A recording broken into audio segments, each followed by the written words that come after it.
ایک دفعہ کا ذکر ہے کہ خراسان کا ایک مشہور فقیہ بغداد آیا تو خلیفہ ہارون رشید کو بھی اس سے ملاقات کا شوق پیدا ہوا، تو اس نے اسے دربار میں بلایا، گرم جوشی سے اس کا خیر مقدم کیا اور بڑی قدر و منزلت کے ساتھ اپنے پاس بٹھایا۔ فقیہ اس عزت افزائی پر پھولے نہیں سما رہا تھا اور ہارون پر اپنے علم کی دھاک بٹھانے کی کوشش کر رہا تھا کہ اچانک بہلول دانا بھی کہیں سے پھرتے پھراتے دربار میں آ نکلے۔ بہلول نے سلام کیا تو ہارون نے بہلول کو بیٹھنے کے لیے کہا، تو فقیہ نے بہلول کا معمولی لباس، بوسیدہ گدڑی اور دھول میں اٹی ہوئی جوتیاں دیکھیں تو قدر حیرت سے خلیفہ ہارون رشید سے بولا کہ آپ بہت مہربان اور فراق دل ہیں کہ معمولی لوگوں کو بھی اپنے دربار میں جگہ دیتے ہیں۔ تو بہلول دانا اپنی جگہ سے اٹھے اور اپنی عصا زمین پر مارتے ہوئے اس فقیہ کے قریب پہنچے اور بولے، قبلہ گستاخی معاف، آپ اپنے ناقص علم پر کیوں اس قدر مغرور ہیں؟ آپ میری ظاہری حالت کا خیال نہ کیجئے اور میرے ساتھ علمی مباحثہ کرنے کے لیے تیار ہو جائیں تاکہ آپ کو پتہ چلے کہ آپ کچھ بھی نہیں جانتے۔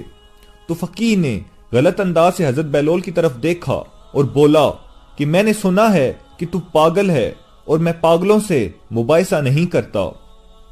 تو بہلول دانا نے مزے سے کہا، میں نے کب کہا کہ میں پاگل نہیں ہوں؟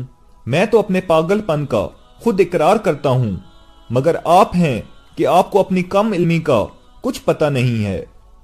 تو ہارون نے قہر آلود نگاہوں سے بہلول کی طرف دیکھا اور بولا، بہلول خاموش رہو، تمہیں معلوم نہیں کہ یہ خراساں کے نامور فقیہ ہیں؟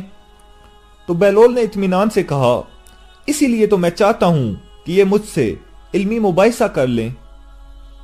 ہارون کو بھی علمی مباحثوں اور مناظروں کا بہت شوق تھا، تو وہ اس فقیہ سے بولا، کیا مذائقہ ہے، تمہیں بہلول کی دعوت قبول کر لینی چاہیے۔ تو فقیہ بولا، تو پھر میری ایک شرط ہوگی۔ تو ہارون نے اجازت دی اور بولا، تم جیسی چاہو شرائط طے کر لو۔ تو فقیہ بولا کہ میری شرط یہ ہے کہ میں بہلول سے ایک معمہ پوچھوں گا، اگر اس نے درست جواب دے دیا تو اسے 1000 اشرفیاں دوں گا، اور اگر یہ ناکام رہا تو مجھے 1000 اشرفیاں دینے کا پابند ہوگا۔ تو بہلول دانا مسکرائے اور بولے کہ ہم فقیروں کے پاس مال دنیا کہاں، ہاں میں خود کو آپ کے سپرد کر سکتا ہوں کہ آپ ایک غلام کی طرح مجھ سے کام لیں اور اپنی 1000 اشرفی پوری کر لیں، اور اگر میں 1000 اشرفی جیت گیا تو وہ تو ناداروں اور محتاجوں کا حصہ ہے ہی، کہ امیر المومنین حضرت علی مرتضیٰ فرماتے ہیں کہ جہاں بھی دولت ضرورت سے زیادہ ہے وہاں یقیناً کسی حقدار کا حق ضائع ہو رہا ہے۔ تو فقیہ نے کہا کہ مجھے منظور ہے، اور کیا تم تیار ہو کہ میرا معمہ حل کرو؟ تو بہلول نے جواب دیا، بے شک میں تیار ہوں، آپ عرض کریں۔ تو فقیہ نے ہارون سے پوچھا، علی جا آپ کی بھی اجازت ہے؟ تو ہارون نے شاہی انداز سے کہا کہ اجازت ہے۔ تو فقیہ نے اپنا معمہ پیش کیا کہ ایک گھر میں ایک عورت اپنے شرعی شوہر کے ساتھ بیٹھی ہے، اسی گھر میں ایک شخص نماز پڑھ رہا ہے اور دوسرا روزے سے ہے۔ اچانک دروازے پر دستک ہوتی ہے اور ایک ایسا شخص اندر داخل ہوا کہ جس کے آ جانے سے شوہر اور بیوی ایک دوسرے پر حرام ہو گئے، نماز پڑھنے والوں کی نماز باطل ہو گئی اور روزے دار کا روزہ بھی باطل ہو گیا۔ تو کیا تم بتا سکتے ہو کہ باہر سے آنے والا شخص کون ہے؟ تو دربار میں سناٹا چھا گیا اور لوگ ایک دوسرے کا منہ تکنے لگے۔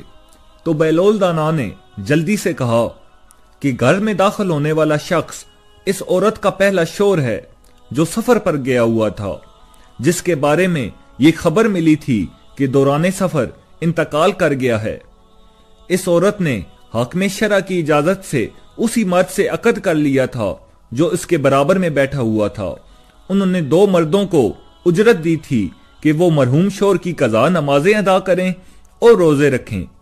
اسی اثناء میں پہلا شوہر سفر سے واپس آ گیا، کیونکہ اس کی موت کی خبر غلط تھی، چنانچہ اس کے آتے ہی دوسرا شوہر اس عورت پر حرام ہو گیا۔